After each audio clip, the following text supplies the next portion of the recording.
Hello बच्चों, कैसे हो? First class. तो चलिए P100 फिजिक्स, मैं SDP सर। तो जहाँ तक हो गया हम लोग पढ़ रहे हैं प्रेजेंट टाइम में न्यूटन्स लॉ ऑफ मोशन। जहाँ तक हो गया है ठीक उसके आगे तो आप पढ़ चुके होंगे Newton's law of motion part 1, part 2 और पार्ट 3 आपका पूरा फर्स्ट क्लास अच्छी तरह तैयार हो गया होगा। तो जहाँ तक हो गया है ठीक उसके आगे चलिए स्टार्ट किया जाए। तो हम लोग का चल रहा प्रेजेंट टाइम में न्यूमेरिकल।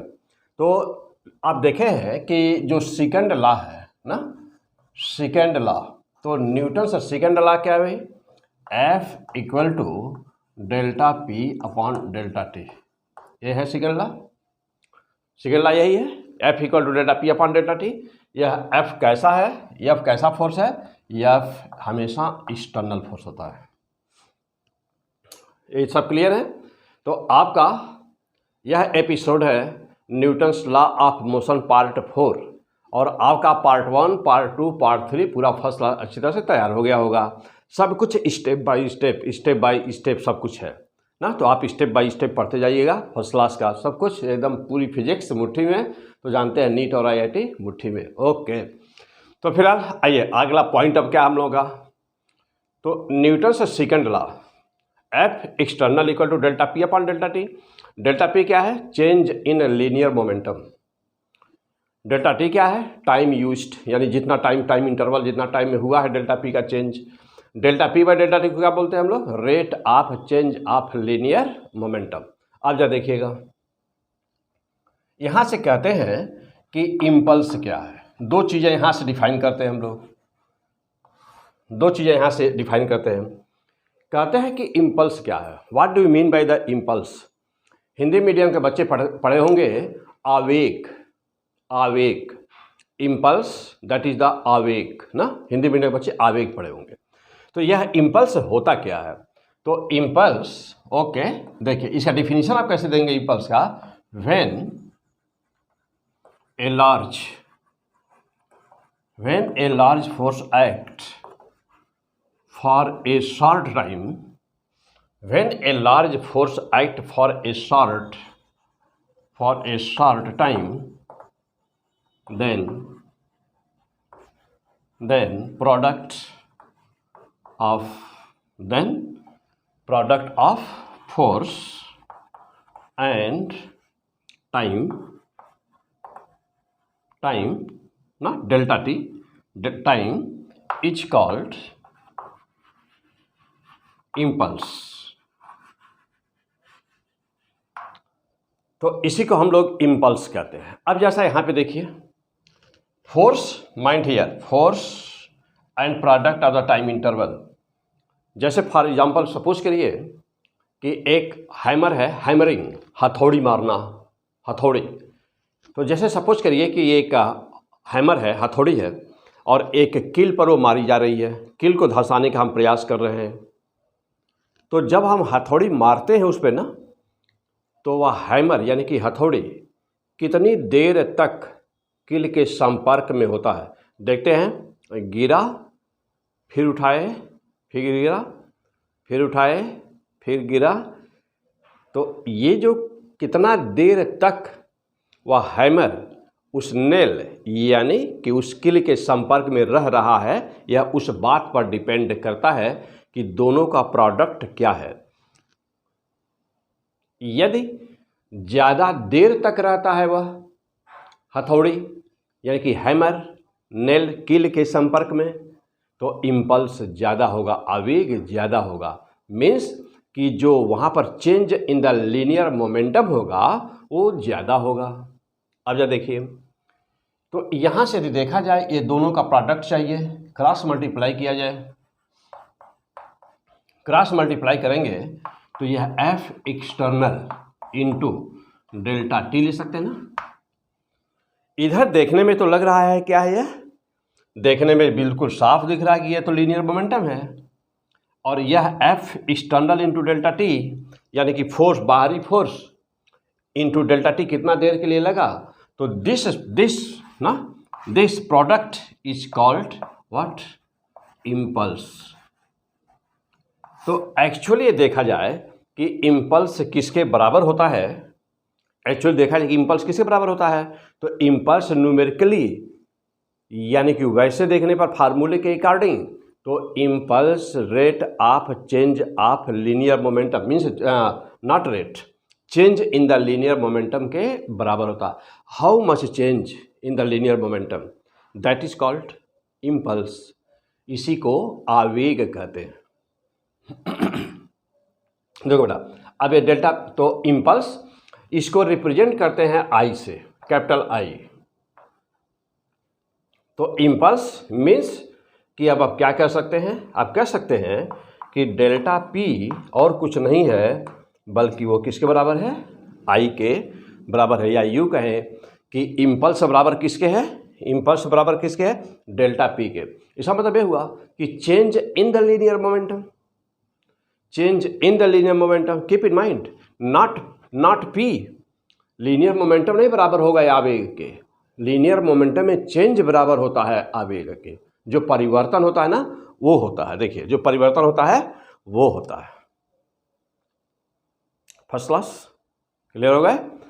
अब तो लीनियर मोमेंटम में चेंज, लीनियर मोमेंटम में चेंज किसके बराबर हुआ, इम्पल्स के बराबर होता है। तो कहीं पर भी जो यह मतलब ये हुआ कि फोर्स और टाइम का प्रोडक्ट के लिए कितना धंसी, तो यह किस बात पर डिपेंड करेगा, किस बात पर डिपेंड करेगा, इम्पल्स पर। अब जहाँ पे किल थी वहाँ पर वेलोसिटी अभी जीरो थी, जितना ज़्यादा इम्पल्स लगेगा वेलोसिटी में चेंज उतना ही होगा, वेलोसिटी में चेंज उतना ही होने का मतलब कि वह किल उतनी ही गहराई तक धंसेगी, चाहे दीवार हो चाहे कोई वस्तु हो। तो this is called, what is this, this is called impulse. Okay, चलिए अब आइए इस इम्पल्स को समझने के लिए एक क्वेश्चन ले लिया जाए न्यूमेरिकल यहीं पर। तो हम लोग पढ़ चुके हैं न्यूटन्स फर्स्ट लॉ, न्यूटन का सेकेंड लॉ पढ़ चुके हैं आप, न्यूटन का थर्ड लॉ पढ़ चुके हैं, सब कुछ हो गया है ये सब। और क्या पढ़ चुके हैं, न्यूटन के फर्स्ट लॉ का यूज़ क्या है, न्यूटन के सेकेंड लॉ का यूज़ क्या है, न्यूटन के थर्ड लॉ का यूज़ क्या है। और अब न्यूटन के सेकेंड लॉ के 4 पार्ट हैं, चारों पार्ट आप पर थ्योरी पढ़ चुके हैं, उसी पे इस समय न्यूमेरिकल चल रहा है। ओके, हर पार्ट पर न्यूमेरिकल। तो आइए उसी के कंटिन्यूटी में हम लोग आगे बढ़े। अभी हम लोग देखें इम्पल्स क्या होता है, अभी देखा इम्पल्स क्या होता है, मोस्ट इम्पॉर्टेंट एपिसोड है। यहाँ से जहाँ भी शुरू आपने किया देखना, लास्ट तक एक भी लाइन मिस ना करिएगा। फिजिक्स पे कमांड करने के लिए फिर देखिए कितनी आसान फिजिक्स होती है। ओके, चलिए एक क्वेश्चन ले लिया जाए, एक क्वेश्चन नोट कर लीजिए, लिखिए a ball of mass 0.5 kg throws from ground with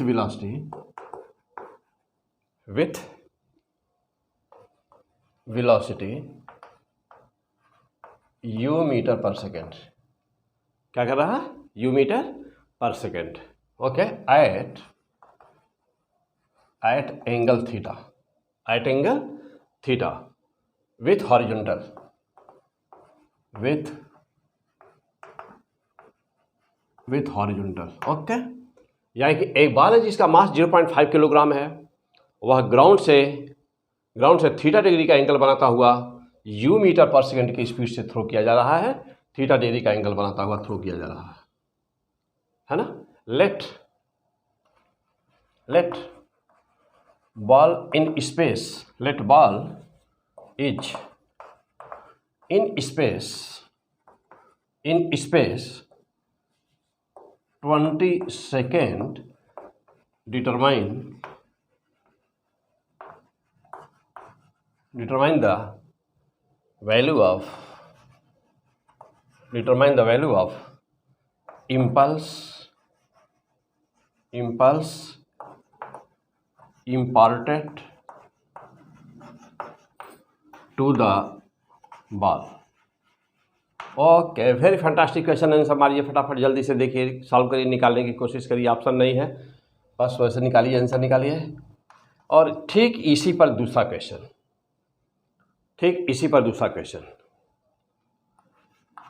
A ball, पहला क्वेश्चन आप करिए, a ball of mass 0.2 kg projected with velocity 25 meter per second at 30 degree with vertical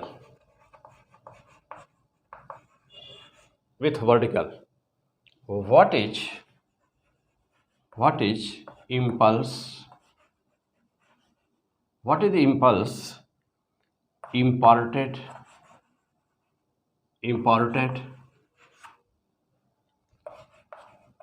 to the ball, ball को कितना impulse दिया गया।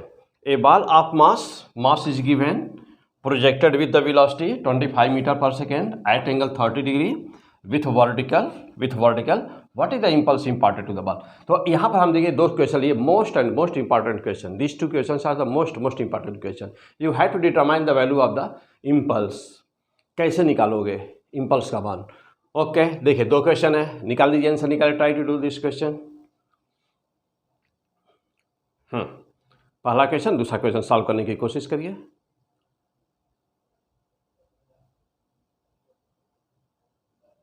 हो गया, चलिए आप यहीं पे वीडियो को रुक करके सॉल्व कर सकते हैं, लेकिन इतना टाइम नहीं लगना चाहिए, बहुत ही सिंपल क्वेश्चन है, बहुत ही आसान है सब कुछ, इतना टाइम नहीं लगना चाहिए। हो गया, आइए चलिए अब मैं बता रहा हूँ क्या पढ़ बेटा, impulse, Newton's law of motion, थोड़ा बड़ा चैप्टर है।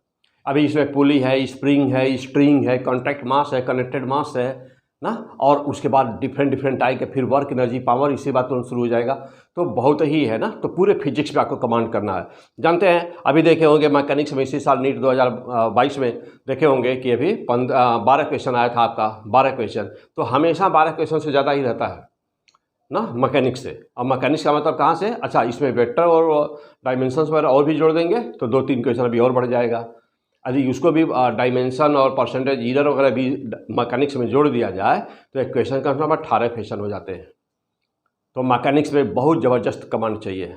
यदि किसी भी स्टूडेंट का 3 ब्रांच ज़बरदस्त तैयार हो ना, वैसे तैयार पूरी फिजिक्स होनी है तो 3 ब्रांच सबसे ज़्यादा तैयार हो, क्या 1 डायमेंशन से, यहाँ से डायमेंशन परसेंटेज ईरर से शुरू करिए और सिंपल हार्मोनिक मोशन तक को ज़बरदस्त पढ़ दीजिए, यानी मैकेनिक्स में 15 चैप्टर पूरा वेक्टर सहित। तो यहाँ से 18 क्वेश्चन आपके हो जाने हैं, 17 से 18 क्वेश्चन पक्का हो जाना है। और इलेक्ट्रोस्टैट और मैग्नेटिज्म पूरा तैयार हो, आप पूरा सेकंड पेपर तैयार हो, तो पूरा सेकंड पेपर तैयार हो तो ये मान के चलिए कि कम से कम वहाँ से 25 क्वेश्चन हो जाने हैं, 22 से 25 क्वेश्चन हो जाने हैं। हो गया, इतने में हो गया। और बाकी जानते हैं कि वेव एंड ऑसिलेशन से 3 से 4 क्वेश्चन, ऑप्टिक्स से 3 से 4 क्वेश्चन ना, यही रहते हैं। फ्लूइड मैकेनिक्स से 2 से 3 क्वेश्चन यही रहते हैं। तो ये यानी कहने का सेंस कि ये बहुत ही इंपॉर्टेंट ब्रांच है, तो ज़बरदस्त तरीके से तैयार होना चाहिए। फिर हम ओके एक स्टेप बाय स्टेप एक एक चैप्टर होगा। अब एक चैप्टर में कई एपिसोड होंगे, और जैसे न्यूमेरिकल वगैरह होगा तो एक ही जगह न्यूमेरिकल करा दूंगा, तो कई एपिसोड हो गए। तो आप सिस्टमैटिक, यानी किसी भी चैप्टर का यदि 1 लिखा हुआ किसी भी चैप्टर पे तो वह समझिए एकदम बेसिक है, 2 लिखा हुआ तो उसे ठीक आगे, उसके आगे ऐसे ही चैप्टर बढ़ता चला जाएगा। लास्ट में न्यूमेरिकल, लेकिन न्यूमेरिकल बीच में भी रहते हैं। जैसे अब देखिए यहाँ पर न्यूमेरिकल हो गया हर टॉपिक पर, तो इसलिए जो है हर चैप्टर को विधिवत तैयार करने के लिए ना, किसी भी चैप्टर, अब जैसे वाला Newton's law of motion NALM चल रहा है तो NALM 1, NALM 2, NALM 3 ऐसे सारे पढ़ते चले जाइए। Okay first class. तो आइए चलिए कम ऑन द पॉइंट। अब आपको निकालना था बेटा, हम लोग को निकालना था यहाँ पर इम्पल्स, और अभी आपने देखा है कि impulse is what is the impulse क्या है। तो इम्पल्स अभी देखा बेटा, इम्पल्स क्या है, तो देखा है इम्पल्स ना, I बराबर क्या है, F external into delta T, यही इम्पल्स है। यदि हमको कहीं पर यह पता चल जाए कि यह F एक्सटर्नल कितना है और डेल्टा टी पता चल जाए तो हम तो वैल्यू तो बता ही देंगे। अब पहला वाला क्वेश्चन सॉल्व हुआ कि नहीं हुआ, देखिए a ball of the mass क्या दिया है 0.5 kg throw from the ground with velocity so much u metre पर second, value is not given, it is given u metre पर second at angle theta theta degree पर with horizontal, let ball is the in the space 20 second. Ball कितना देर हवा में रहा? 20 second, 20 second ball हवा में रहा। कह रहा है कि determine the value of impulse imparted to the ball, यानी कह रहा है क्वेश्चन में, मैं इसको हिंदी में समझा दूँ बेटा, तो कह रहा है कि बॉल ऑफ मास, एक कोई बॉल है जिसका मास 0.5 किलोग्राम और उसको ज़मीन से, ग्राउंड से कुछ एंगल बनाता, थीटा एंगल बनाता हुआ उसको u मीटर पर सेकेंड से थ्रो किया गया है ऊपर हवा में, स्पेस में। कह रहा है कि विथ हॉरिजॉन्टल यानी क्षैतिज से ना, हॉरिजॉन्टल से, ग्राउंड से। कह रहा है कि let ball is in space, क्या यदि बॉल हवा में 20 सेकंड रहा, जैसे हम लोग कोई भी चीज़ उठा के फेंक देते हैं हवा में, स्पेस में ना, नहीं होता है, जैसे कुछ भी हम फेंक, हमारे पास कंकड़ पत्थर है कुछ भी, उसका मास देख लीजिए कितना है, हवा में फेंक दिया, उठाकर फेंक दिया, अब कितना देर हवा में रहा? मान लीजिए कोई 20 सेकेंड हवा में रहा। तो अब आपसे पूछ रहा है, क्वेश्चन में पूछ रहा है आपसे ना, आपसे क्वेश्चन में पूछ रहा है, कह रहा है कि इम्पल्स, बॉल को कितना इम्पल्स मिला, बॉल को कितना आवेग मिला। Very fine, I equal to F external equal to delta T, put the value and determine the answer. अब देखिए, ए बॉल को हवा में थ्रो किया, हवा में कितना देर रहा, तो ये आपको दिया गया है। देखिए ये हम लोग ये थ्रो किए हैं, हम लोग ये थ्रो किए, देखिए यही ना। चलिए आपसे सोच लीजिए, सामने है आपके, आंसर लगना चाहिए बेटा, हर हाल में लगना चाहिए तुरंत ही। इम्पल्स थोड़ा भी पड़े हैं तो आंसर आना चाहिए। क्या होगा इसका आंसर? ये एंगल दिया है, थीटा एंगल दिया है, वेलोसिटी दिया है u मीटर पर सेकेंड। ओके, अब चलिए जानते हैं अब सॉल्व करने का। जब यह पॉइंट आप पहले से पढ़े होंगे, यानी कि अभी किसका क्वेश्चन है यह क्वेश्चन प्रोजेक्टाइल है, मैकेनिक्स, जानते हैं मैकेनिक्स सब एक दूसरे से सब मिला हुआ है, चैप्टर वाइज हम लोग करके अलग अलग पढ़ाते हैं बेटा, लेकिन यह है कि सब एक है ना, सब एक दूसरे से लिंक है। जैसे 1D है, स्पीड वेलोसिटी कहाँ नहीं रहता है, हर चैप्टर में स्पीड वेलोसिटी है, एक्सेलरेशन हर जगह है, फोर्स हर जगह है, तो सब पूरी मैकेनिक्स एक है, और पूरी ऐसे कहो तो पूरी फिजिक्स से ही सब एक है ना। तो इसमें ये नहीं कुछ बांटना, तो समझने के लिए छोटे बच्चों के लिए है कि यह चैप्टर, यह चैप्टर, यह चैप्टर, अदरवाइज पूरी फिजिक्स एक है। फिर आप कम ऑन द पॉइंट। तो अब देखो बेटा, तो अब प्रोजेक्टाइल यदि आपने पढ़ा है चैप्टर, यदि आपका प्रोजेक्टाइल चैप्टर तैयार है तो जानते हैं कि yes what do you mean by the projectile. Projectile होता ही क्या? कोई भी कंकड़ पत्थर उठा के हवा में फेंक दें तो that is called projectile. Means you can say that projectile is the example of motion under gravity. Projectile is the example of motion under gravity. मैं पीछे जब वीडियो बेटा, वहाँ जहाँ प्रोजेक्टाइल चैप्टर है वहाँ पर बहुत ही गजब का, बहुत ही लाजवाब तरीके से आपको ज़बरदस्त वहाँ पे मैं समझाया हूँ। तो प्रोजेक्टाइल चैप्टर में आप उसको अच्छी तरह से पढ़ डालिएगा, ठीक है ना बेटा, कई बार पढ़िए, रिवाइज कर डालिएगा। बहुत अच्छे अच्छे न्यूमेरिकल्स वहाँ पे हैं, मोस्ट इंपॉर्टेंट न्यूमेरिकल्स। फिलहाल यहाँ पे मैं समझा दूँ आपको। तो प्रोजेक्टाइल होता है क्या बेटा? तो projectile is the example of motion under gravity. Now the question, what is the motion under gravity? तो whenever acceleration of any body becomes equal to the acceleration due to gravity, यानी कि जब किसी वस्तु के पास में केवल उसका एक्सेलरेशन, जब किसी वस्तु का एक्सेलरेशन ड्यू टू ग्रेविटी की स्मॉल g के बराबर हो जाता है तो उसी को कहते हैं मोशन अंडर ग्रेविटी। क्या कहते हैं? गुरुत्व, हाँ, जिसको आप हिंदी में कहते हैं बेटा गुरुत्वाधीन गति बोलते हैं। क्या बोलते हैं? गुरुत्वाधीन गति, मोशन अंडर ग्रेविटी। ओके, तो प्रोजेक्टाइल क्या है? तो projectile is example of motion under gravity. कोई भी कंकड़ पत्थर बेटा उठा के फेंक दिया, आपने केला खाया, छिलका उठा के फेंक दिया, तो वो छिलका कैसे, मान लो इसे उठा के हवा में फेंका तो छिलका क्या बेटा? That is the projectile. Rocket projectile है? नहीं, rocket is not projectile. Now the question that why it is not projectile. Deepawali के दिन आप जो रॉकेट जलाते हो और वो सर उड़ता है, बहुत अच्छा लगता है देखने में, तो क्या प्रोजेक्टाइल है? No, that is also not projectile. क्या प्रोजेक्टाइल बाद में बन जाता है? हाँ, बन जाता है। कब? जब वह उसके अंदर की बारूद जो भरी होती है ना, एक्सप्लोसिव जो भरा रहता है, वो समाप्त हो जाता है और वह अपने आप गिरने लगता है, जाने लगता है किसी दिशा में, वह है प्रोजेक्टाइल। तो मतलब समझ गए। हवाई जहाज टेक ऑफ हो रही है एयरपोर्ट पर, एंगल बनाते हुए उड़ रही है, तो क्या प्रोजेक्टाइल है? No, why it is so. क्या हवाई जहाज उतर रही है एंगल बनाते हुए, क्या प्रोजेक्टाइल है? प्रोजेक्टाइल है? नो। रिवॉल्वर से निकली हुई गोली एंगल बनाते हुए जा रही प्रोजेक्टाइल है, हाँ। धनुष से निकला हुआ बाण ना, वो क्या प्रोजेक्टाइल है? क्या प्रोजेक्टाइल है? बोलिए। हाँ है ना, है। ठीक, तो अब सवाल यह है कि हम कब कह रहे हैं हाँ, कब कह रहे हैं ना।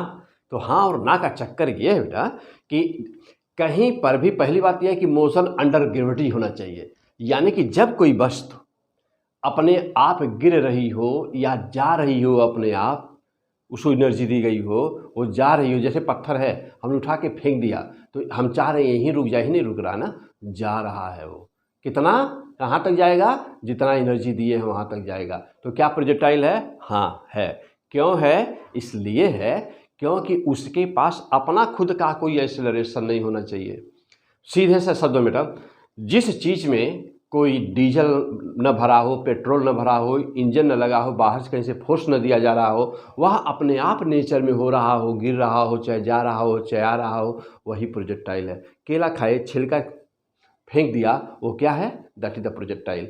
ये दिस इज द प्रोजेक्टाइल। ये देखो बेटा, ये चाक है, दिस इज ए चाक, है ना। देखिए देखिए, yes very simple, this is the projectile.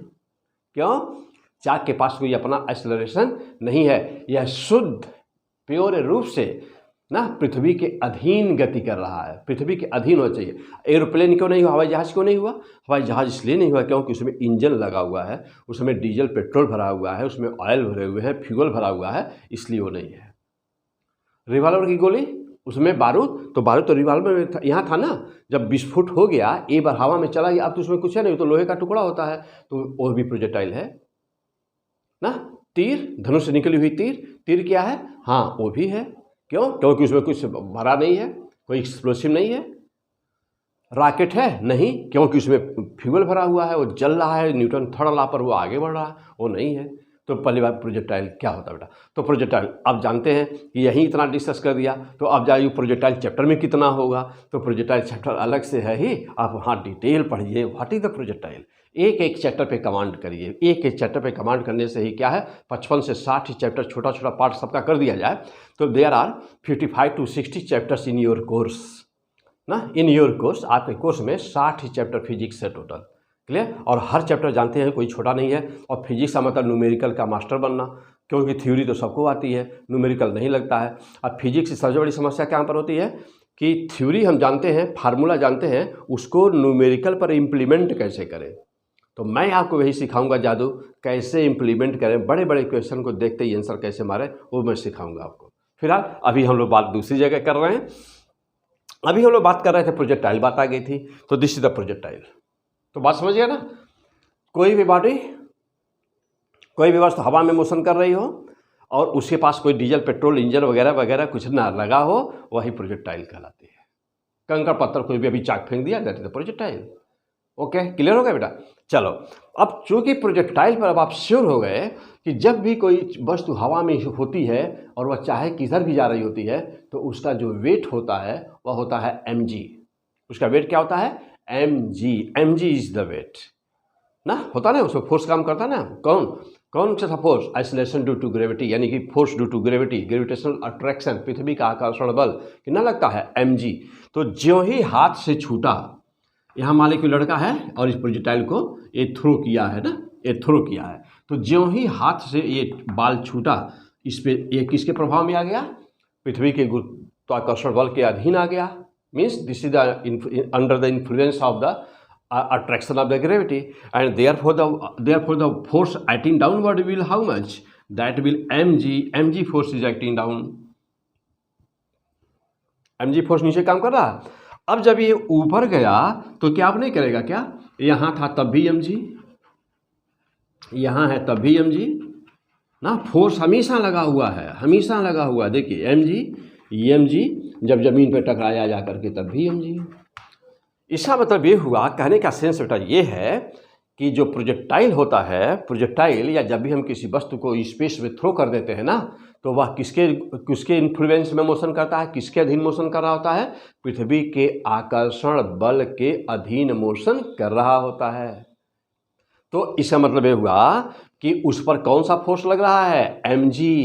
तो यह इनडायरेक्ट दिया हुआ था क्वेश्चन में, आपको ये नहीं बताया था कि कितना फोर्स कहाँ लग रहा है, ये आपको सोचना है। एग्जाम में पूछा जा चुका है क्वेश्चन AIPMT में, तो आपको सोचना था कि फोर्स कितना लग रहा है उस पर।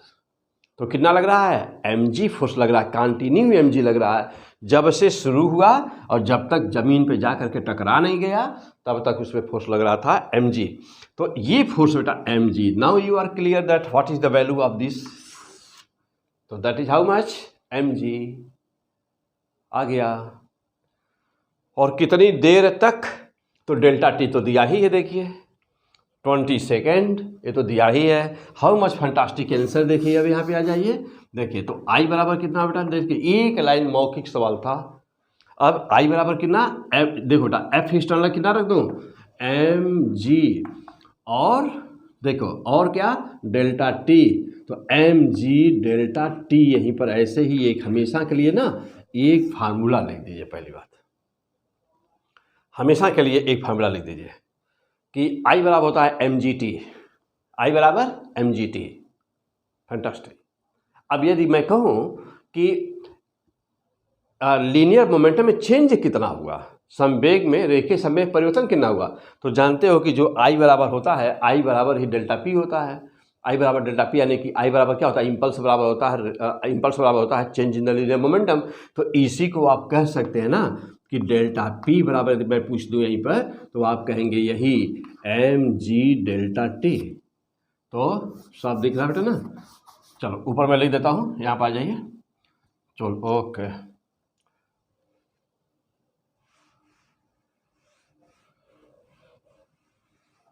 चलो बेटा अब जा देखिए, तो यहाँ पर आ जाइए। तो आई इम्पल्स बराबर, आई बराबर कितना हो गया, mg डेल्टा टी, और यही बराबर डेल्टा पी होता है, तो डेल्टा पी बराबर ही वही चीज़ रहा है mg delta T. Okay, this is the fantastic point. Underline कर दीजिए, याद कर लीजिए ना, रेड पेन से कॉपी में लिख दीजिए कहीं पर। ओके, रेड पेन से लिख दीजिए, क्यों, क्योंकि 2022 का सब कुछ हो गया है, एग्जाम वगैरह सब कुछ IIT और नीट का। और अब हम आपको किससे तैयार कर रहे हैं, अब हम आपको तैयार कर रहे हैं नेक्स्ट सेशन के लिए, 2023 के लिए, 2024 के लिए, 2025 के लिए ना, आगे भविष्य में आने वाले, फ्यूचर में आने वाले जो भी कंपटीशन है उनके लिए। ओके चलिए, तो हाँ क्यों, क्योंकि फिजिक्स वही रहेगी, 2023 से बैठिए तब भी, 2024 के बच्चे बैठेंगे तब भी, इन फ्यूचर बैठेंगे तब भी, फिजिक्स तो वही रहेगी बेटा ना, न्यूटन का लॉ तो बदल नहीं जाएगा, सब कुछ तो वही रहना है। ओके, तो चलिए अब आई का मान कितना निकला था, तो आई बराबर वैल्यू पुट कर दिया जाए।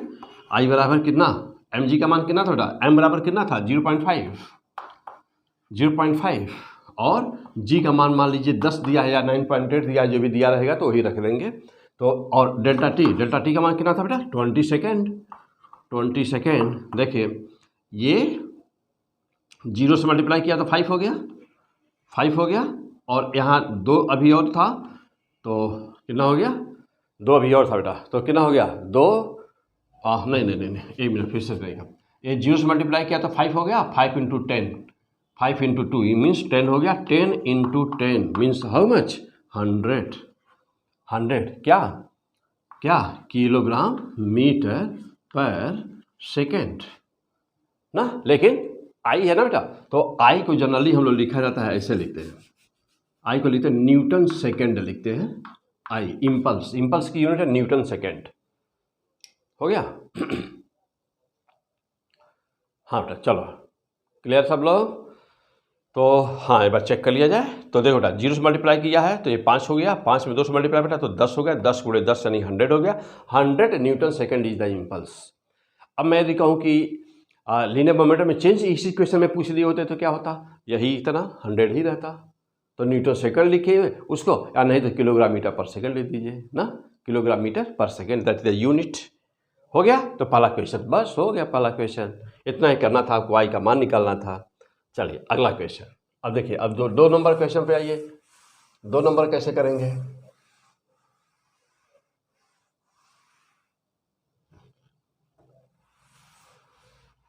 देखिए 2 नंबर कैसे करेंगे, ये तो 1 नंबर था, तो चलिए हो गया, हटा दिया जाए। हाँ अब आइए 2 नंबर क्वेश्चन पे। चलो देखो, कह रहा है कि ball of the mass 0.2 kg, mass दिया है, projected with the velocity 25 metre पर second at 30 degree with vertical, what is the impulse imparted to the ball. Question बिल्कुल वही है, लेकिन वहाँ पर डेल्टा टी का मान दिया था और यहाँ पर डेल्टा टी का मान निकालना है। तो देखिए कितने अच्छे अच्छे क्वेश्चंस आते हैं आपको करने के लिए एग्जाम में। देखिए बेटा,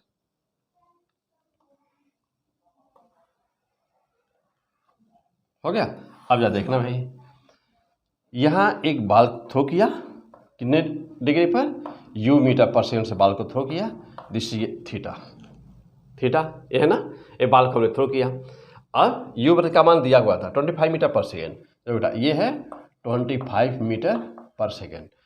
अब जानते ही है कि यहाँ पर हम इस क्वेश्चन को सॉल्व कर सकते थे, यदि t मालूम होता तो mg से भी निकाल सकते थे, लेकिन t मालूम नहीं है। तो t मालूम है तो आप जानते हैं क्या करते हैं बेटा। चलो तो अब देखिए, यहाँ से लेकर यहाँ तक जाने में टाइम कितना लगता है तो पता ही है आपको। यह क्या है, ये तो प्रोजेक्टाइल टाइम ऑफ फ्लाइट है ना। तो प्रोजेक्टाइल का जब टाइम ऑफ फ्लाइट है तो ये जानते हैं टी बराबर होता है 2u साइन थीटा अपान जी होता है। बस देखिए टी बराबर 2u, u का मान 25 इंटू साइन थीटा, साइन कितना 30, तो साइन 30 अपान क्या बेटा जी मीन्स 10। तो 2 से काट दीजिए इसको, ये 5 हो गया, और 5 से काट दिया, ये 5 से काट दिया तो ये 5 हुआ। तो आया कितना बेटा, यदि सॉल्व कर दिया जाए इसको तो ये आ गया। चलिए इसको हटा दिया जाए,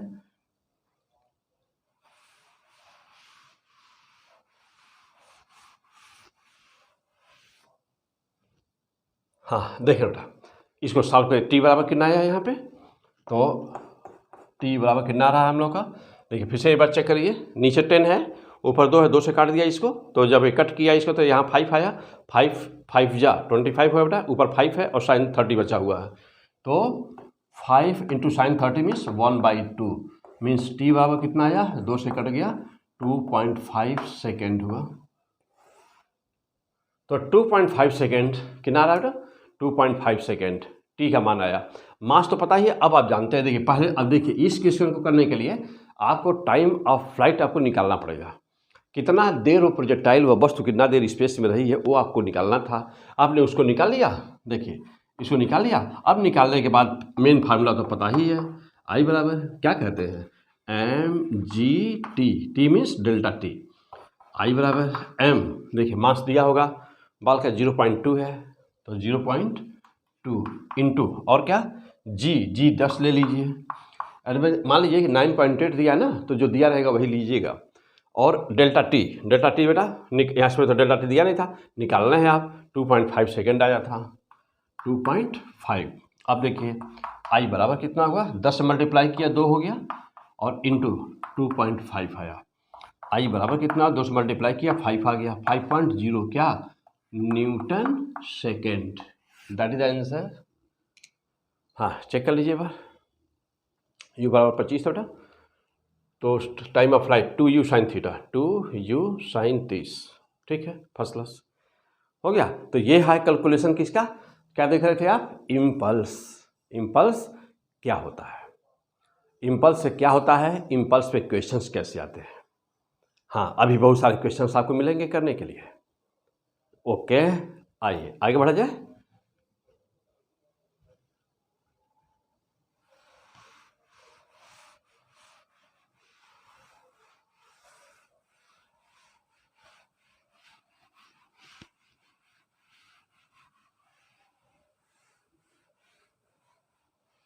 चलो और आगे बढ़ा जाए। तो ये था हम लोगों का इम्पल्स हेडिंग था, और इम्पल्स क्या होता है और इम्पल्स पे न्यूमेरिकल कैसे आप सॉल्व करिएगा। सबका तैयार हो गया होगा फर्स्ट क्लास। आइए हो गया बेटा, चलो अब आ जाओ। अब है अगला हेडिंग हम लोग का है लॉ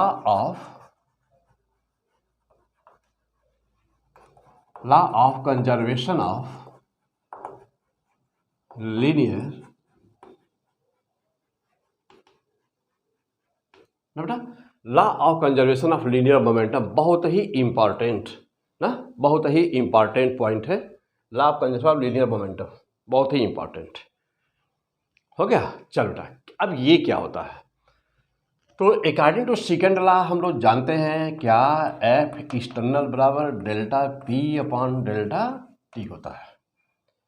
बहुत सारे क्वेश्चन यहाँ से आने बैठा law of conservation of linear momentum से। अभी पहले तो ये होता क्या, इसकी थ्योरी क्या है, चलिए लेट अभी मानिए कंसीडर करिए कि कहीं किसी सिस्टम पर या किसी बॉडी पर बाहर का कोई फोर्स नहीं लगा हुआ, यानी कि एफ एक्सटर्नल को आप जीरो मान रहे हैं। Suppose that on the body or on the system external force is zero. Suppose that F external is zero on the body or on a system.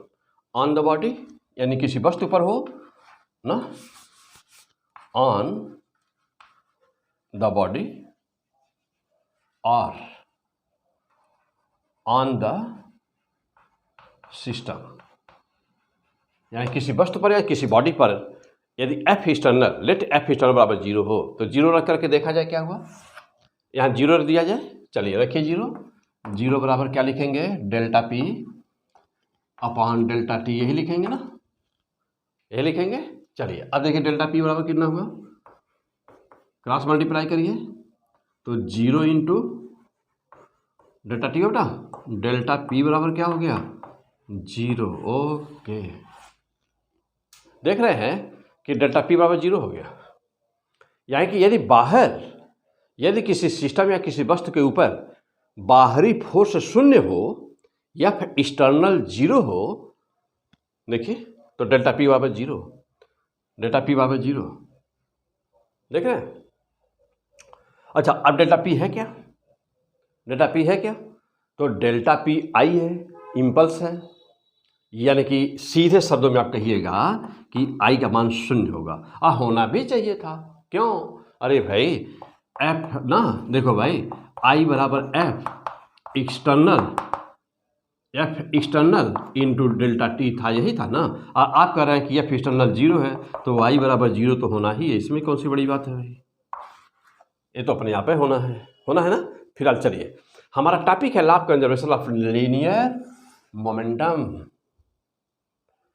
तब हुआ क्या, अब ये क्या शो कर रहा है, यह शो कर रहा है कि change, this implies that change in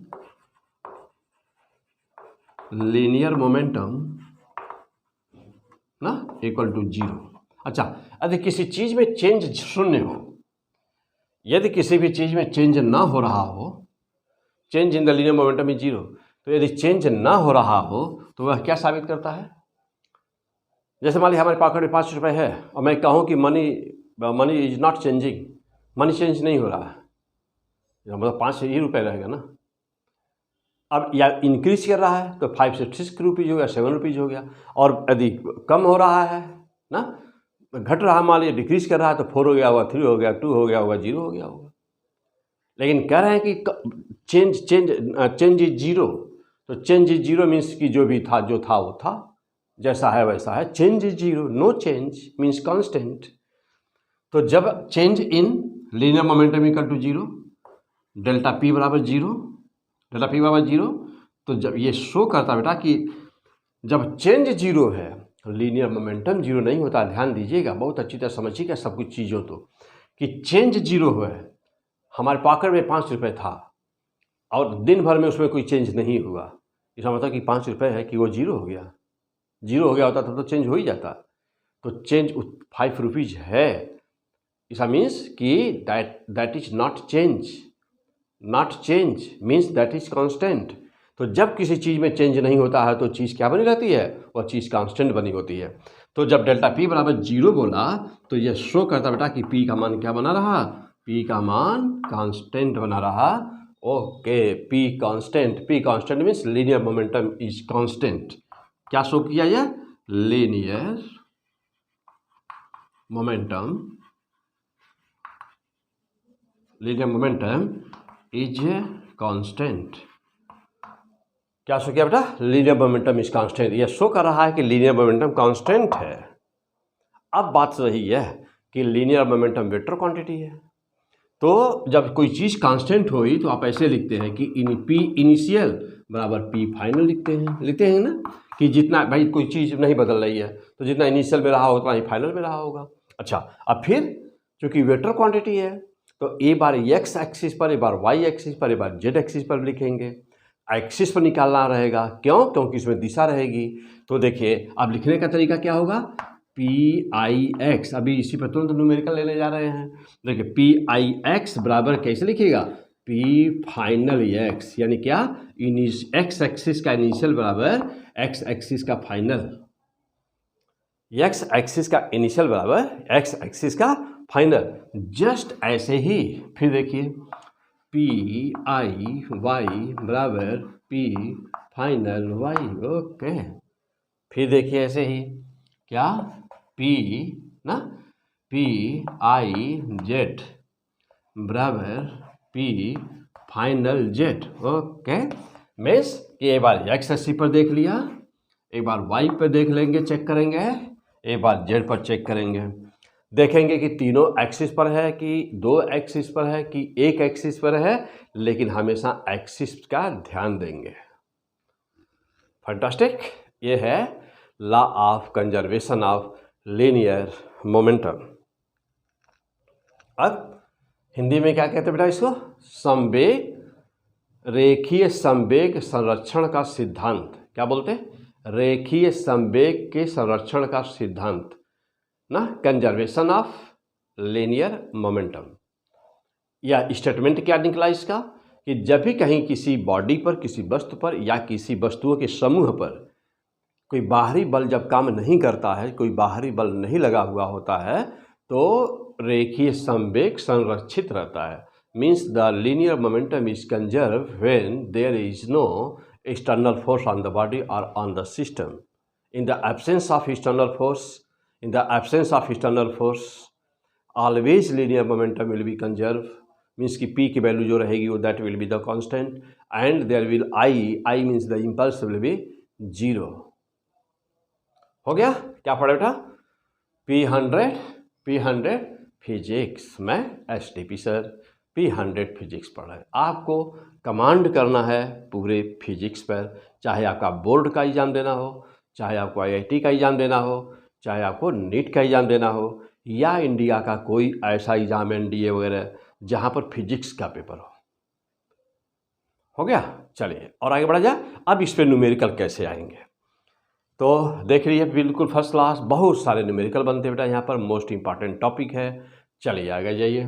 तो क्या कहता है, हाँ एक बार ला याद कर लीजिए, ला क्या कह रहा है कि यदि कहीं पर बाहरी फोर्स काम न कर रहा हो, किसी भी वस्तु या वस्तुओं के समूह, मीन्स ऑन ए बॉडी और on the system, let F external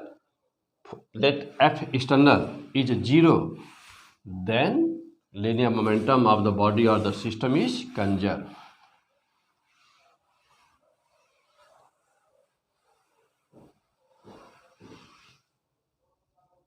हो गया।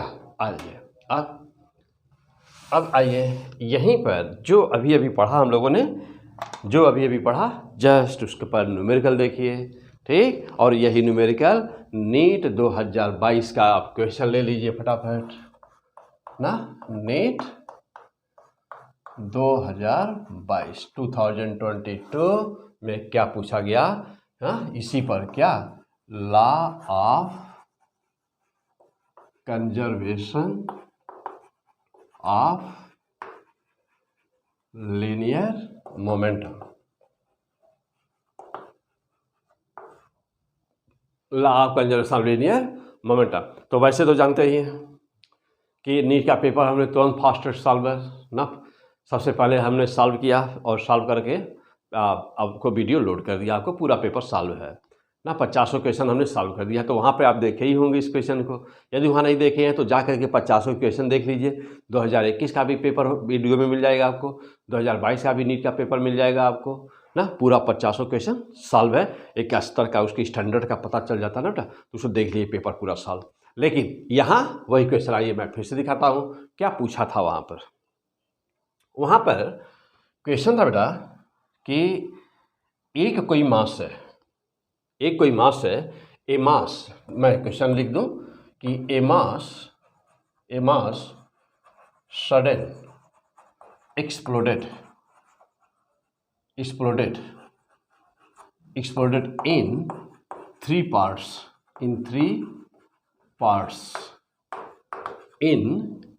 ratio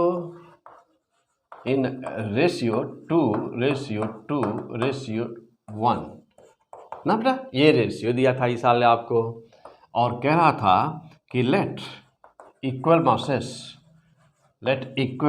masses flying perpendicularly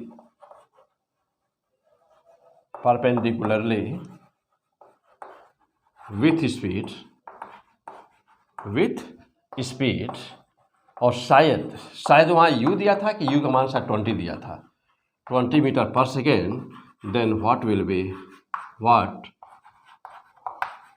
will be velocity of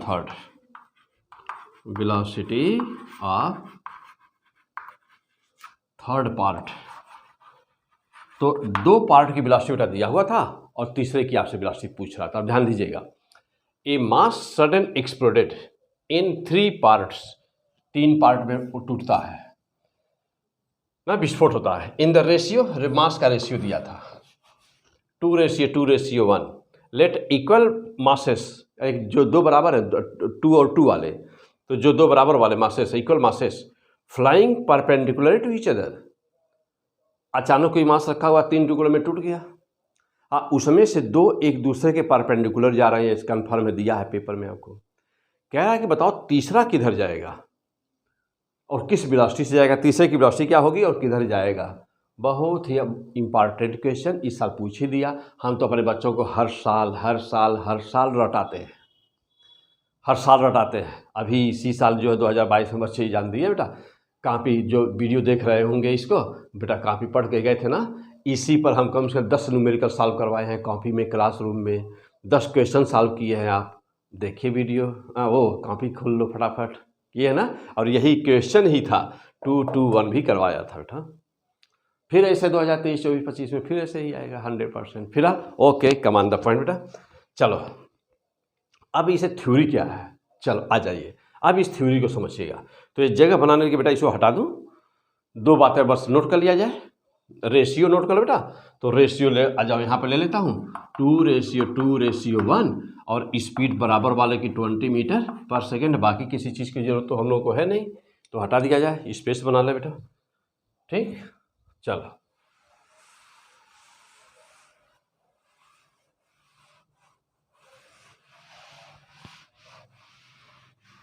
बेटा आ जाओ। देखो अब जैसे कह रहा है कि सडन एक्सप्लोडेड, चलिए मान लो बेटा ये 2 मास है, एक मास है ना, एक मास है। जानते हो यदि इसके मास, इसको यह मास है ना, तो इसका मान कितना है, m मानो कि 2m मानो कि 5m मानो, मास कितना मानो, ये तो आपके हाथ में है। क्योंकि 3 टुकड़े में करना, 2:2 है। तो जानते हो क्या किया जाता है, सबसे अच्छा ये है ना, फर्स्ट क्लास का आइडिया। क्योंकि m मानिएगा तो एक को m/2 लिखना पड़ेगा, दूसरे को भी m/2 लिखना पड़ेगा, तीसरा m/2 दो जोड़ डालना पड़ेगा। फिर जो है पूरे m में से दोनों को निकालोगे, तीसरा आएगा। ये चक्कर में काहे का फंड लेगा, नहीं, आसान तरीका से। कैसे, एक का मास देखो बेटा, एक का मास देख रहे हो ना, 2:1 होना है। तो ऐसे कर दिया जाता है कि 3 टुकड़े हो रहे हैं, तो माना कि एक टुकड़ा यहाँ गया, एक पीस यहाँ गया, दूसरा पीस यहाँ गया ना, ये पीस ये है, ये दोनों बराबर वाले हैं, ये दोनों बराबर वाले बेटा, ये गया। तीसरा कहाँ जाएगा मालूम नहीं हमको ना, लेकिन इतना तो आइडिया है ही आपको कहाँ जाएगा। लेकिन फिर भी थ्योरेटिकली देखा जाए तो आप प्रूफ करेंगे तब ना आंसर आएगा, लेकिन हम बना रहे हैं कहाँ जाएगा, समझ गए होंगे कहाँ जाएगा। ठीक है बेटा, चलो अब देखिए। तो अब सपोज करिए कि ये जा रहा है, ये है एक्स एक्सिस, ये है हम लोगों की वाई एक्सिस, तभी ना 90 डिग्री पर होगा। तो परपेंडिकुलर ये दोनों हो गए क्या, ये हो गए दोनों परपेंडिकुलर। ब्लैक बोर्ड पर जानते हैं, ब्लैक बोर्ड तीनों एक्सिस कहाँ पर होती हैं, यह है एक्स, ये है वाई और जेड आपका एक्चुअली होता है। जेड कहाँ पर, जेड तो ये है ना जेड, जेड तो ये है ना बेटा, ब्लैक बोर्ड पर से आपकी तरफ जा रहा है तो जेड हुआ। लेकिन जानते हो ये कहाँ रहेगा, तो जेड आपका यहाँ है। तो जब मैं क्लास में पढ़ाता हूँ और यही क्वेश्चन जब हम बच्चों को कराता हूँ, जो नीट में 2022 से पूछा, तो बच्चों से कराता हूँ कि बोलो भाई चलो, एक मांस रखा हुआ है, एक बम रखा हुआ है, अचानक 3 टुकड़े में टूट गया, एक गया एक गया एक्स पर, दूसरा गया वाई पर, बोलो तीसरा कहाँ जाएगा? तो कहते हैं सब मैक्सिमम बच्चे बोलते हैं, कहते हैं क्या, कहते हैं जेड पर। एक गया एक्स पर, दूसरा गया वाई पर, बोलो तीसरा कहाँ जाएगा? जेड पर। और कहाँ जाएगा? हाँ, तो जब मैं समझाता हूँ तो कहते हैं हाँ सर ऐसे नहीं। हाँ, एक गया वाई पर, दूसरा गया जेड पर, तो तीसरा, एक गया एक्स पर, दूसरा वाई, एक गया एक्स पर, दूसरा गया वाई पर, बोलो तीसरा कहाँ जाएगा? जेड पर? नहीं जाएगा जेड पर। क्यों?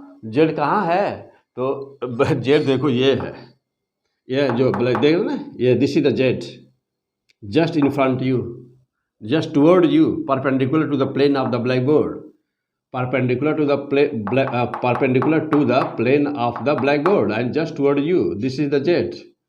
Whereas x on the board, y on the board, z is toward you, perpendicular to the plane of the board. Clear? तो जेड पर जाएगा नहीं भाई, सब गड़बड़ हो जाएगा। जेड पर जाएगा तो तब लॉ कंजर्वेशन में फेल हो जाएगा, वहाँ नहीं जाएगा ना। अब क्यों नहीं, आइए इसी बात को तो समझना है कि क्यों नहीं। अब आ जाओ भाई, चलो तो एक पार्ट ये है, दूसरा पार्ट ये है और तीसरा पार्ट ये है। तो अब ये तो साफ है बेटा कि इसका मास ये मान लूँ मैं 2m है और इसका भी मास मान लूँ 2m है, तो इसका मतलब 2m है, तो इसका एक m हो रहेगा। हो गया रेशियो 2:1 का रेशियो हुआ कि नहीं हुआ? देखिए 2:1 का रेशियो हो गया। इसका मतलब कि इसका कंबाइंड मास कितना था? इसका कंबाइंड मास मान लो 5m था। फैंटास्टिक, यही आपका नीट में क्वेश्चन था इस साल 2022 का। क्या करना है, इसको मान लिया 5m, आप चाहे तो मान लेते m/2, आप चाहे तो मान लेते 100m, आप चाहे तो मानिए m, करेंगे जो मानेंगे उसी का रेशियो, इसको 2:1 के रेशियो में बांट देना रहेगा बस। चलो हो गया बेटा, यहाँ तक पहुँच गए। आओ आगे बढ़िए। अब इस मास की वेलोसिटी दी हुई है, इस मास का वेलोसिटी दिया हुआ है, कितना दिया हुआ? हम मान लेते हैं u मीटर पर सेकंड है। तो दो परपेंडिकुलर वाले की वेलोसिटी बराबर है ना, तो इसकी भी वेलोसिटी u मीटर पर सेकंड हो गई। तो अब जब देखो इसका लीनियर मोमेंटम कितना हुआ, तो इसका लीनियर मोमेंटम, आइए नाम कुछ रख दिया जाए, इसका लीनियर मोमेंटम मान लीजिए p1 है और इसका लीनियर मोमेंटम का नाम दे दिया जाए p2। तो P2 कितना हुआ? मास इंटू वेलोसिटी बराबर लीनियर मोमेंटम होता है, रेखीय संवेग होता है बेटा। तो मास इंटू वेलोसिटी लिख दीजिए, रेखीय संवेग बराबर मास गुणे वेलोसिटी। रेखीय संवेग लीनियर मोमेंटम वेक्टर क्वांटिटी है, सदिश राशि है। तो P2 बराबर क्या हुआ? 2m into you means P2 बराबर 2mu। ओके, अब P1 बराबर कितना हुआ? P1 बराबर देखिए कितना हुआ? P1 बराबर ठीक वैसे ही 2mu, ये P1 हो गया। अच्छा, इसकी वेलोसिटी तो पता नहीं है, तो हम लोगों ने माना है क्या? v dash. तो इसका लीनियर मोमेंटम कितना हो गया? P बराबर mv डैश। ओके, अब आ जाइए, यह कहाँ जाएगा ये तो हम लोगों को अभी डिसाइड करना है। लेकिन यह दोनों का तो दिशा डायरेक्शन दिया हुआ है कि दोनों एक दूसरे के परपेंडिकुलर हैं। तो जानते हो दो वेक्टर P1 और P2 दोनों क्या हैं? P1 और P2 दोनों वेक्टर हैं और दोनों एक दूसरे के 90 पर हैं। तो उनका रिजल्टेंट कितना आ गया? देखिए उनका resultant, this will be the resultant of this two and therefore the resultant is how much? तो दिस इज द P ना, इक्वल टू कितना हुआ?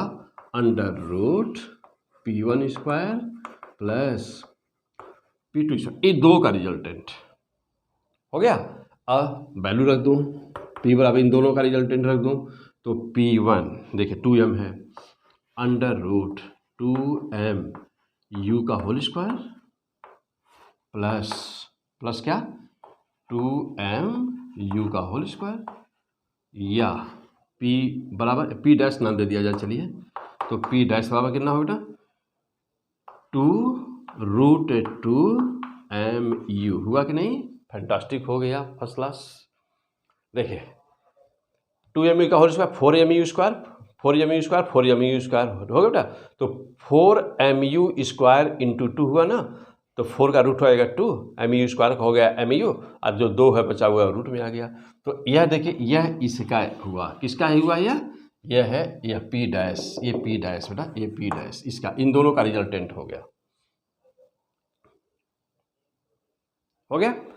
अब आइए, तो विस्फोट के पहले हुआ क्या था, एक मास रखा गया था, वो उसका अचानक विस्फोट हो गया। तो एक बार कभी भी कोई भी क्वेश्चन हो, अब जैसे दो गाड़ियां आपस में उनका कोलिजन हो गया, तो एक बार घटना घटने के पहले और एक बार घटना घटने के बाद, तो जो पहले वाला होता है उसको बोलते हैं इनिशियल लीनियर मोमेंटम, यानी कि पहले का रेखीय संवेग। और एक बार कोई भी जो भी इंसिडेंट हो रहा है, चाहे गाड़ी लड़ रही है, चाहे बाल गिर रहा है, चाहे विस्फोट हो रहा है, चाहे प्रोजेक्टाइल ऊपर जाकर विस्फोट हो रहा है, कोई भी न्यूमेरिकल है, कोई भी क्वेश्चन है, तो क्या करेगा, एक बार विस्फोट के पहले और एक बार विस्फोट के बाद दोनों लीनियर मोमेंटम हमेशा बराबर होते हैं, इनिशियल बराबर फाइनल। अब क्वेश्चन ये है कि क्यों इनिशियल बराबर फाइनल, भाई क्यों होना चाहिए?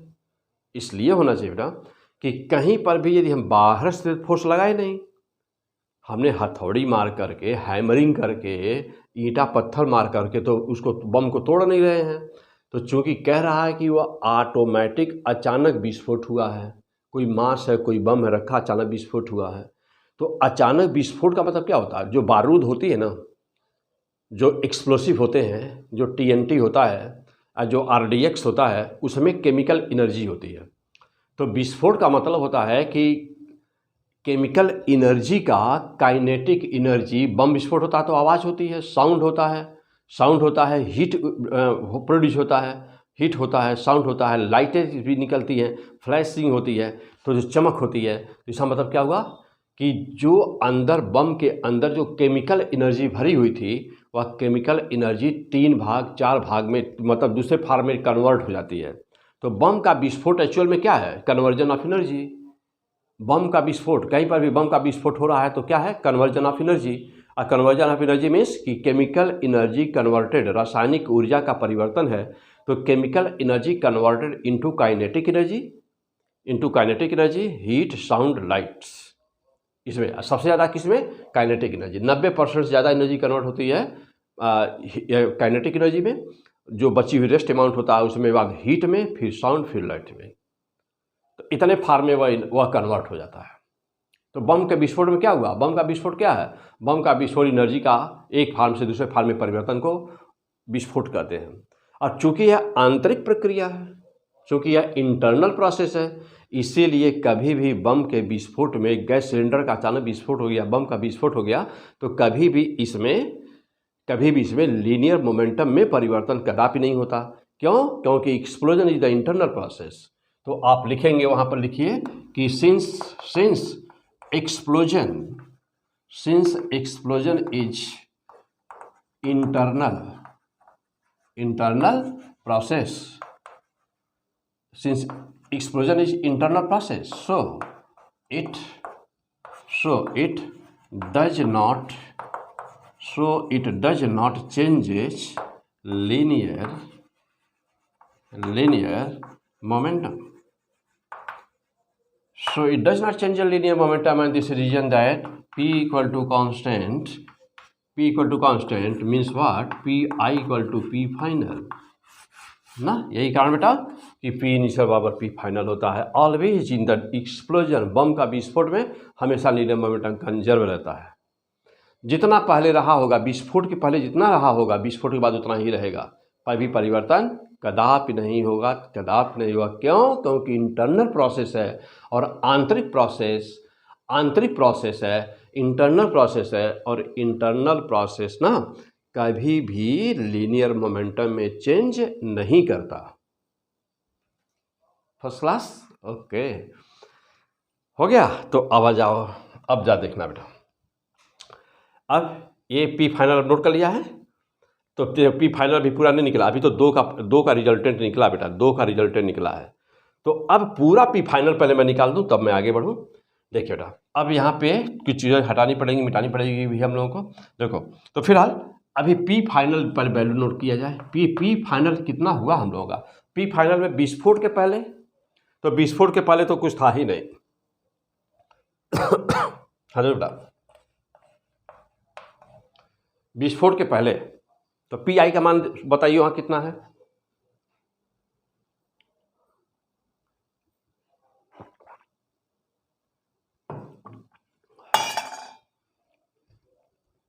हाँ बेटा चलो, विस्फोट के पहले बताइए तो। विस्फोट जब नहीं हुआ था तब तो ये रेस्ट में था ना, रेस्ट में था ना। वो हम मास पेपर में बोला है, नीट वाले पेपर में बोला है कि वो मास रखा गया था, यानी कि वह एक्सप्लोसिव कोई बम है वो रखा गया था। तो जब वो रखा गया था तब वेलोसिटी वो रेस्ट में है, यह रेस्ट में था। तो जब रेस्ट में था तो पी आई का मान क्या हो गया? जीरो। लीनियर मोमेंटम का वेलोसिटी है नहीं तो लीनियर मोमेंटम से जीरो होगा। देखिए तो पी आई बराबर क्या था? जीरो। तो अब ये तो श्योर है कि पी एफ भी कितना होना है? जीरो। क्यों?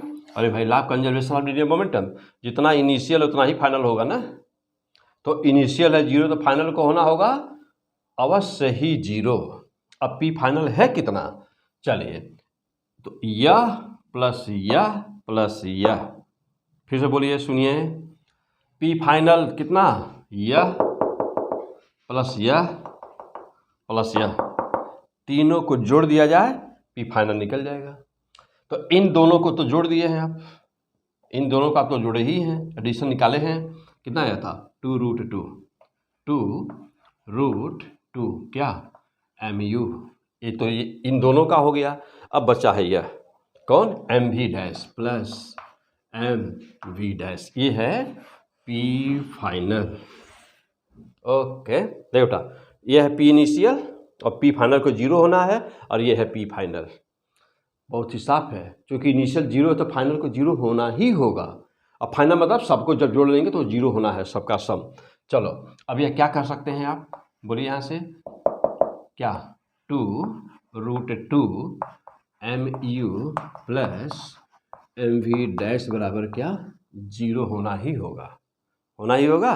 बस अब यहीं से आंसर आ जाएगा, यहीं से आंसर आ जाएगा, हो जाएगा। चलिए अब यहाँ पे कहाँ चला जाए? चलिए अब यह मैं हटा दे रहा हूँ। तो देखो अब यहाँ पे आंसर फाइनल कर दिया जाए, कितना आएगा? चलिए अब देख रहे हैं ना, आपको चाहिए वी डैश का मान, एम वी डैश को एक तरफ ले लो, देख रहा एम वी डैश बराबर कितना होगा? देखिए एम वी डैश इसको उधर भेज दिया, माइनस क्या? 2√2 mu। हाँ चेक करिए जल्दी फटाफट, देखिए अपना अपना एम वी डैश बराबर कितना बेटा? ये उधर गया, उधर जाके माइनस हो गया है। अब देखिएगा यह एम कैंसिल, वी डैश बराबर कितना? -2√2 इंटू यू। यदि u दिया है तो भी, नहीं दिया है तो भी, दिस इज द आंसर। अब लेकिन आपके क्वेश्चन में भी दिया 20, देखो अब v डैश बराबर -2√2 इंटू 20, मतलब v डैश बराबर 20 × 2 40 -40√2 मीटर पर second. That is the fantastic answer. तो यह वेलोसिटी आ गई, किस मास की वेलोसिटी जाएगा? तो अब आ गया देखो बेटा, v डैश बराबर 40√2 मीटर पर सेकेंड। अब जा देखिएगा यह माइनस क्या शो कर रहा है? ये तो आपका हो गया फाइनल आंसर आ गया, हो गया। चलिए अंडरलाइन करिए, बहुत ही इंपॉर्टेंट क्वेश्चन, मोस्ट ये तब ऐसे क्वेश्चन है ना, सिलेक्शन की गारंटी है, 100% बता रहा हूँ, सिलेक्शन की गारंटी है। IIT मेंस टॉप कर जाएंगे, एडवांस के लिए मेहनत करनी पड़ेगी थोड़ा और एक्स्ट्रा, और नीट 100% टॉप कर जाएंगे, सिलेक्शन की गारंटी बेटा। देखो वी डैश हो गया। अब देखिए अभी इसी साल नीट का ही हम लोग क्वेश्चन सॉल्व कर रहे हैं, नीट 2022 का कर रहे हैं, और कॉपी हमारा उठा के देखें तो ऐसे 20 क्वेश्चन इसी पर लगवाए हैं, एक टॉपिक पर ना। वो सब बच्चे जो पढ़े हुए हैं वो लोग सुन रहे होंगे, देख रहे होंगे। चलो हो गया बेटा, बी डैश से बी निकल गए। अब यहाँ पे देखो ये माइनस साइन क्या बता रहा है? सामने आपके है। माइनस साइन ये बता रहा है कि दोनों का रिजल्टेंट जहाँ है, देखिए जिधर है दोनों का रिजल्टेंट, इन दोनों का तीसरा वाला ठीक उसके विपरीत जाएगा और उसी प्लेन में जाएगा। अब जो बोलिए उसी प्लेन में, अब कहेंगे सर कैसे प्लेन में पता चल रहा है? अरे भाई सीधा सीधा देखिए, अब मान लीजिए ये है आई और ये है जे, तो जब हम कहेंगे ठीक इन दोनों का रिजल्टेंट कितना हुआ, तो आप कहिएगा आई कैप प्लस जे कैप, ठीक है ना। तो इसका विपरीत क्या हुआ, माइनस आई, या माइनस बाहर लगा देंगे और अंदर कहेंगे आई प्लस जे, यानी आई कैप प्लस जे कैप। ये हुआ बेटा कि जेड हुआ, जेड तो यहाँ है ना, और जेड पे चला जाए तो कभी उसको जीरो कर पाएगा? नहीं कर पाएगा ना। किसको जीरो? क्योंकि इनिशियल है जीरो, तो फाइनल तीनों मिला के होना है जीरो। यह इन दोनों का है यहाँ बीच में ब्लैक बोर्ड पर, तो तीसरा यदि यहाँ हो जाए जेड पर तो कभी जीरो होगा? कभी नहीं होगा। क्यों? एक वेक्टर यहाँ और एक वेक्टर यहाँ। जीरो होने के लिए दोनों को जस्ट एक ही प्लेन में और एक दूसरे के जस्ट अपोजिट होना है। दो वेक्टर जब एक दूसरे के जस्ट अपोजिट होते हैं तब वो जीरो करते हैं ना। कभी भी एक रहे ब्लैक बोर्ड पर और एक रहे आपकी तरफ तो जीरो होगा? नो नो, कदापि नहीं। क्लियर? ओके। तो अब बोलिए, हाँ चलिए अब बोलिए, पहला गया x पर, दूसरा गया y पर, तो बोलिए तीसरा कहाँ जाएगा? माइनस आई प्लस जे पर जाएगा ना। पहला फिर से बोलिए, पहला गया x पर, दूसरा गया y पर, तो बोलो तीसरा कहाँ जाएगा? इन्हीं दोनों के परिणामी के विपरीत और उसी प्लेन में जाएगा। एक गया x पर, दूसरा गया y पर, तो तीसरा कहाँ? माइनस आई माइनस जे, यानी माइनस कॉमन ले लीजिए, तो माइनस ब्रैकेट के अंदर आई कैप प्लस जे कैप पर जाएगा। अब इस कमरे में बैठा हूँ, यहाँ बम रखा हुआ है, बम का विस्फोट हुआ, एक गया x पर, देखिएगा एक गया x पर, दूसरा गया आपकी तरफ y पर, तो तीसरा यहीं पर, इन्हीं दोनों का जो परिणामी आया है रिजल्टेंट, उसी के उसी प्लेन में, उसी समतल में, उसी प्लेन में अपोजिट तीसरा जाएगा। तो this was the question which has been asked in your exam, NEET exam 2022। और फिर है possibility in the next year, केवल बहुत होगा तो डिजिट बदल जाएगी। तो ये है हम लोग पढ़ा बेटा law of conservation of linear momentum. हो गया? तो बहुत सारे इस पर न्यूमेरिकल्स हम लोग सॉल्व करना है। आपका जानते हो गुणा भाग तो आपको मैं बार बार कहता हूँ ना बेटा, बार बार कहता हूँ, गुणा भाग तो क्लास 6 का बच्चा कर लेता है। तो क्या कक्षा 6 का बच्चे को फिजिक्स आ जाती है? नहीं, गुणा भाग तो आप कर लेंगे, कंसेप्ट को समझना जरूरी है। अब जैसे मान लो कोई टीचर है, दो न्यूमेरिकल रट के आया हुआ है, दो न्यूमेरिकल आप ब्लैक बोर्ड पर सॉल्व कर दिया। देखते होंगे कभी कभी, हम तो देखते हैं कभी कभी टाटा स्काई टीवी पर कुछ टीचर आते हैं, किसी मतलब चैनल का होते हैं, मैं नाम नहीं किसी का लूँगा, तो देखोगा ये हो गया, ये हो गया, इतिहास से यहाँ हो गया, मैं कभी देखा ही नहीं उसको एक्सप्लेन करते हुए। क्या इसे फिजिक्स ऐसे पढ़ाई जाती है? फिर ऐसे काम चल पाएगा? नहीं, आपको बहुत ही ज़मीन पे उतर करके ना ज़बरदस्त तरीके से उसको सीखना होगा कि what is the physics. Okay, चलिए बेटा, तो क्लियर हो गए होंगे सब लोग फर्स्ट क्लास। आइए अब मैं दूसरा क्वेश्चन दे रहा हूँ और आप उसको सॉल्व करके आंसर निकाल दीजिए तुरंत एक मिनट में, तब समझिए तैयार हो गया। अभी इस पर बहुत सारे क्वेश्चन आएंगे, लेकिन मैं दूसरा क्वेश्चन दे रहा हूँ इससे मिलता जुलता, आप तुरंत आंसर बता दीजिए।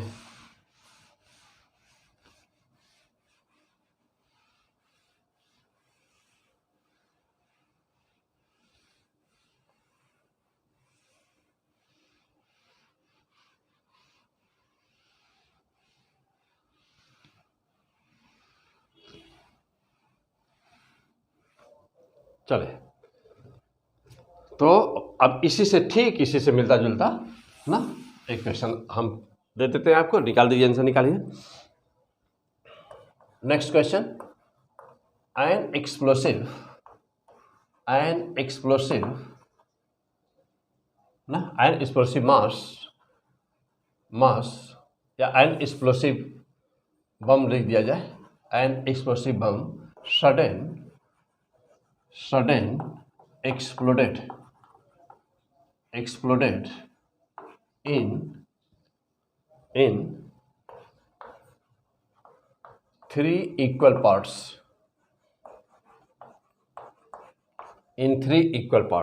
ओके, अब कह रहा है 3 equal parts. Let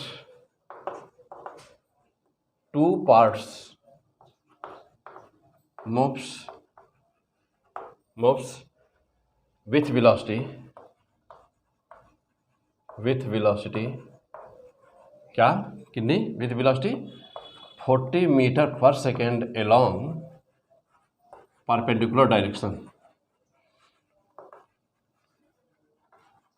Along perpendicular to each other.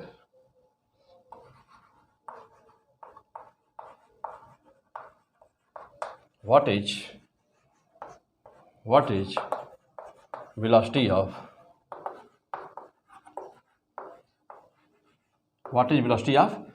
third part?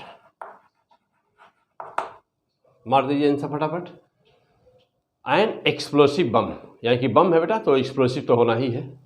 तो एन एक्सप्लोसिव बम यानी कि कोई बम रखा हुआ है ना. सडन एक्सप्लोडेड इन 3 इक्वल पार्ट्स. देखिए यहाँ इक्वल शब्द दिया हुआ, रेशियो नहीं दिया बेटा, बहुत आसान कर दिया हूँ. 3 equal parts. Let 2 parts moves with velocity 40 metre पर सेकेंड. देखो बेटा 2 पार्ट उसमें से 40 मीटर पर second along perpendicular to each other. एक दूसरे के परपेंडिकुलर, 2 जा रहे हैं उसमें से दूसरे परपेंडिकुलर. कह रहा है कि what is the velocity of the third part. तो तीसरे पार्ट की वेलोसिटी क्या होगी. हाँ करिए, तुरंत कंप्यूटर कर दीजिए फटाफट. चलिए मैं करूँ. आइए देखिए मैं कर रहा हूँ. एकदम बिल्कुल वही बम पहले से रेस्ट में रखा हुआ है, रेस्ट में है ना. पहले से सब मोशन वगैरह कोई वेलोसिटी नहीं दिए गए. अब इसके बाद अभी हम वेलोसिटी वाला भी लेंगे, उसके बाद कई दिशाओं में जाते हुए लेंगे, सब है ना. एडवांस तक हम लोग चलेंगे, आगे बढ़ते चलेंगे.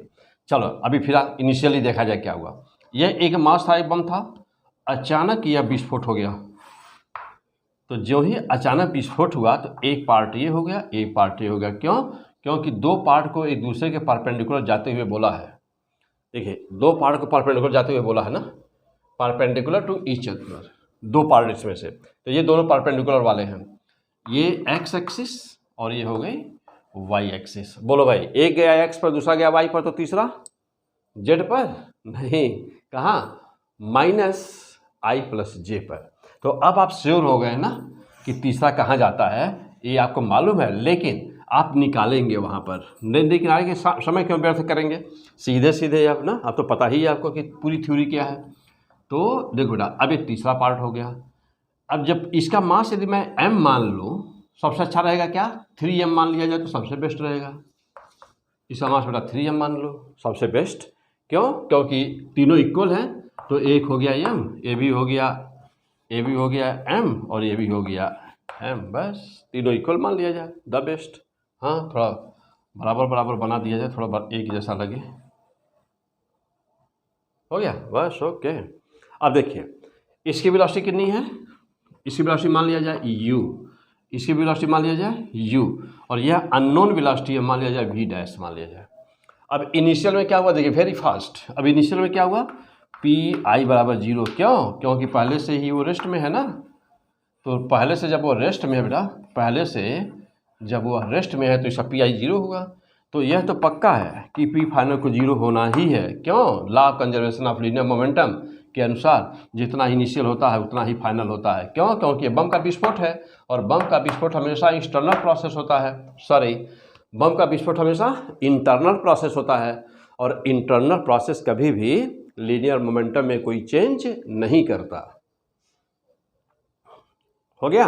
अब देखिए इन 2 का परिणामी कहाँ पर होगा रिजल्टेंट, बिल्कुल दोनों के बीच में होगा. क्यों बीच में होगा, इसलिए कि दोनों बराबर हैं. तो यह इनका रिजल्टेंट भी बीच में होगा. कितना होगा, इसका लीनियर मोमेंटम माना p है, इसका भी p है, तो इसका कितना आया p√2. मीन्स यदि p का मान रख दिया जाए तो mu√2। अब अभी आप एक इक्वेशन देख चुके हैं, इसलिए वो आपके लिए आसान हो गया, फटाफट मारते चले जाइए। अब जब देखिए तो P फाइनल में 3 पार्ट थे, 1 2 3, 1 2 का रिजल्टेंट निकाल लिया है, अब इन दोनों को छोड़ दिया जाए, अब इससे मतलब है। और तीसरा पार्ट है यहाँ, तीनों को बराबर कर दिया, बेटा सम कर दिया है तीनों का। तो देखिए कहेंगे P फाइनल कितना हुआ, तो P फाइनल में क्या लेना है, दिस प्लस दिस का मान तो आ ही चुका है, mu√2 प्लस mv' कौन सा है, तीसरा वाला। अब इसको होना क्या है, 0, पहले से श्योर है कि 0 ही होना है, क्या होना है 0 बराबर क्या, mu√2 प्लस mv'। देखिए mv' बराबर कितना हो जाएगा, देखो बेटा ये बराबर कितना, ये उधर गया, माइनस mu√2, m से m कैंसिल, v' बराबर कितना, माइनस u√2 मीटर पर सेकेंड। Okay, fantastic answer. यानी कि इसका यूनिट, इसका ये कहाँ जा बेटा, आई एकांक वेक्टर, ये y है तो j हो गया, तो ये कहाँ पे था, आई कैप प्लस j कैप पर था ना, एक्स वाई प्लेन में था।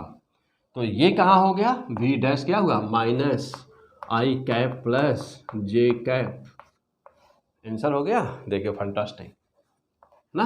तो यदि वेक्टर फॉर्म में बोला है तब भी बता देंगे। तो v बराबर कितना हुआ, v' बराबर, देखिए फाइनल आंसर v' का क्या हुआ, डायरेक्शन भी आप लगा सकते हैं, कैसे लिखेंगे आप इसको, लिखेंगे आप इसको कैसे, देखिए ऐसे, minus u√2 I cap plus j cap. Okay, this is the final answer, this is the final answer. Okay, तो ये था हम लोग का आज के टॉपिक में। क्या देखा हम लोगों ने, तो आज के टॉपिक में देखा हम लोगों ने कि सेकेंड लॉ, इम्पल्स क्या होता है, लीनियर मोमेंटम में चेंज क्या होता है, what is the change in the linear momentum, impulse क्या है, लीनियर मोमेंटम में चेंज क्या है, ओके, दोनों के बीच रिलेशन क्या है, और इस पर law of conservation of linear momentum क्या है, और इस पर न्यूमेरिकल। तो 2 3 4 न्यूमेरिकल देखा हम लोगों ने। ठीक, अब यहाँ से आगे तो अभी जानते हैं कि जो न्यूटन का सेकंड लॉ है, F बराबर delta P by delta T, इसके 4 फॉर्म होते हैं, 4 पार्ट होते हैं, 4 केसेज होती हैं, और चारों पे न्यूमेरिकल। तो आज का चूँकि रात में 11:30 बज रहा है ना, तो लंच वगैरह, हमें लंच का डिनर वगैरह ले लिया जाए बेटा, तो इसलिए आप ये रोक रहा हूँ यहाँ पर। ओके, और फिर इसके बाद में हम लोग आगे स्टार्ट करेंगे जहाँ तक हो गया है। ठीक, इतना तैयार करिए, फिर अभी इसके बाद अगला वीडियो अभी तुरंत यहाँ से आगे देंगे, एकदम बिल्कुल ही सिस्टमैटिक, बिल्कुल सिस्टमैटिक, ऐसे ही, ऐसा लगेगा जैसे आप क्लास में पढ़ रहे हैं, ऑनलाइन पढ़ रहे हैं। यह आभास नहीं होगा आपको, मैं यह फील नहीं कराऊंगा कि आप ऑनलाइन पढ़ रहे हैं, या कि ये आपको पता चल रहा होगा कि बिल्कुल हम क्लास में बैठे हैं। देखते समय मोबाइल आप जानते ही हैं, बड़ी स्क्रीन कर दीजिए, स्क्रीन को बड़ी कर दीजिएगा, हॉरिजॉन्टल कर दीजिएगा, स्क्रीन को बड़ा कर लीजिएगा ना, ताकि पूरा साफ क्लियर एकदम क्लास की जैसे दिखाई पड़ेगा, आपको लगे आप क्लास में पढ़ रहे हैं। तो यूँ समझिए ऑनलाइन नहीं है, हम आपको क्लास में पढ़ा ही रहे हैं, वही सोच के हम पढ़ा भी रहे हैं, जैसे लगे कि क्लास से हम लोग पढ़ा रहे हैं ना, क्लास में हम लोग पढ़ रहे हैं दूसरे के सामने। ओके, तो चलिए बेस्ट ऑफ लक, ये रोकते बेटा, अभी फिर इसके बाद शुरू किया जाएगा यहाँ से, जस्ट यहाँ से आगे क्या है। ओके।